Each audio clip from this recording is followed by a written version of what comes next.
ಇಲ್ಲಿ ಯಾವುದಾದ್ರು ಒಂದು ಬ್ರೌಸರ್ನ ಓಪನ್ ಮಾಡ್ಕೊಳ್ಳಿ, ಸ್ಪೇಸ್ ಕೊಡದೇ ಎಡುಕನ್ನಡ ಅಂತ ಸರ್ಚ್ ಮಾಡಿ, ಫಸ್ಟ್ ಲಿಂಕ್ ಮೇಲೆ ಕ್ಲಿಕ್ ಮಾಡಿ. ಇಲ್ಲಿ ನಿಮಗೆ SSLC PUC notes, model papers, blue print, question papers ಎಲ್ಲ ಕೂಡ ಸಿಗುತ್ತೆ.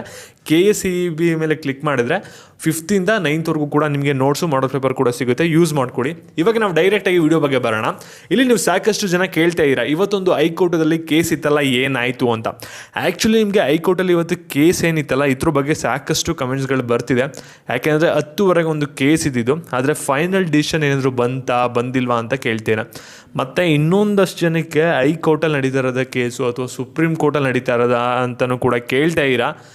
ಇದ್ರ ಬಗ್ಗೆ ನಿಮಗೆ ವಿತ್ ಪ್ರೂಫ್ ಸಮೇತನೇ ತಿಳಿಸ್ಕೊಡ್ತೀನಿ ಏನೇನಾಗ್ತಿದೆ ಎಲ್ಲನೂ ಕೂಡ.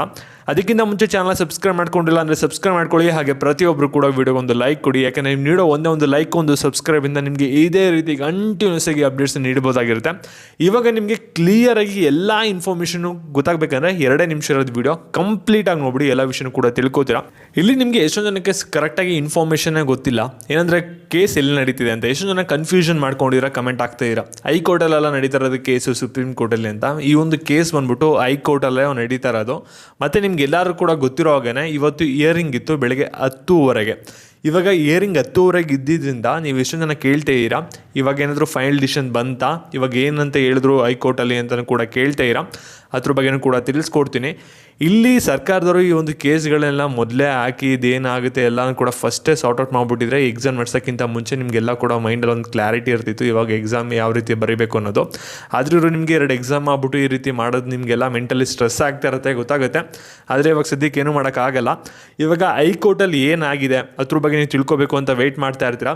ಅದ್ರ ಬಗ್ಗೆ ನಿಮಗೆ ತಿಳಿಸ್ಕೊಡೋದಾದ್ರೆ ವಿತ್ ಪ್ರೂಫ್ ಸಮೇತನೇ ತಿಳಿಸ್ಕೊಡ್ತೀನಿ ನೋಡಿ ಇದನ್ನೂ ಕೂಡ ವಿಷಯನ. ಯಾಕೆಂದರೆ ನಿಮಗೆ ಸಾಕಷ್ಟು ಇನ್ಫಾರ್ಮೇಷನ್ ಅಲ್ಲಿ ನೋಡ್ತಾ ಇರ್ತೀರಾ, ಆದರೆ ಕರೆಕ್ಟಾಗಿ ಇನ್ಫಾರ್ಮೇಷನ್ ಸಿಗ್ತಾರಲ್ಲ. ಅದಕ್ಕೋಸ್ಕರ ನಿಮಗೆ ಸಾಕಷ್ಟು ವೀಡಿಯೋ ನಿಮ್ಗೆ ಏನು ಅಪ್ಡೇಟ್ನ ಕೊಡ್ತಾ ಇದ್ದೀನಿ, ಎಲ್ಲನೂ ಕೂಡ ನಿಮಗೆ ವಿತ್ ಪ್ರೂಫ್ ಸಮೇತನೇ ಅಪ್ಡೇಟ್ನ ಕೊಡ್ತಾ ಇದ್ದೀನಿ ಪ್ರತಿನಿತ್ಯನೂ ಕೂಡ. ಇವಾಗ ಏನು ಅಪ್ಡೇಟ್ ಬಂದಿರೋದಂದರೆ, ಇವಾಗ ಹೈಕೋರ್ಟದು ಅಫಿಷಿಯಲ್ ವೆಬ್ಸೈಟ್ ಇದೆ.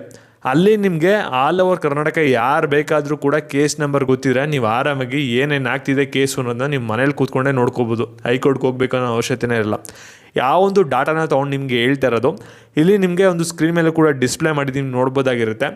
ಇಲ್ಲಿ ಏನಂತ ಇದೆ ಅಂದರೆ, ಪಿಟೆಂಟರು ಬಂದ್ಬಿಟ್ಟು ಸ್ಟೇಟ್ ಗೌರ್ಮೆಂಟ್ ಆಫ್ ಕರ್ನಾಟಕ ಅಂತ ಇದೆ, ಮತ್ತು ರೆಸ್ಪಾಂಡೆಂಟ್ ಬಂದ್ಬಿಟ್ಟು registered United private school management association ಅಂತ ಇದೆ. ಅದೇ ಪ್ರೈವೇಟ್ ಸ್ಕೂಲ್ ಅವ್ರ ಮಧ್ಯೆ ಮತ್ತು ಸ್ಟೇಟ್ ಗೌರ್ಮೆಂಟ್ ಅವ್ರ ಮಧ್ಯೆ ಒಂದು ಕೇಸ್ ನಡೀತಿದೆ. ಇಲ್ಲಿ ಇದುವರೆಗೂ ಕೂಡ ಯಾವುದೇ ಥರದ ಫೈನಲ್ ಡಿಸಿಷನ್ ಬಂದಿಲ್ಲ, ಜಸ್ಟ್ ಪೆಂಡಿಂಗ್ ಅಂತ ಇದೆ. ಸಂಜೆ ಅಷ್ಟಲ್ಲಿ ನಮ್ಗೆ ಗೊತ್ತಾಗುತ್ತೆ ಏನಾದರೂ ಮುಂದಕ್ಕೆ ಹೋಗಿದೆಯಾ ಅಥವಾ ಏನಾದರೂ ಏನು ಕೊಟ್ಟರು ಜಡ್ಜ್ಮೆಂಟ್ ಅನ್ನೋದು ಸಂಜೆ ಗೊತ್ತಾಗುತ್ತೆ. ವೆಯ್ಟ್ ಮಾಡಿ 6 ಗಂಟೆ ಅಥವಾ 7 ಗಂಟೆ ಅಷ್ಟರಲ್ಲಿ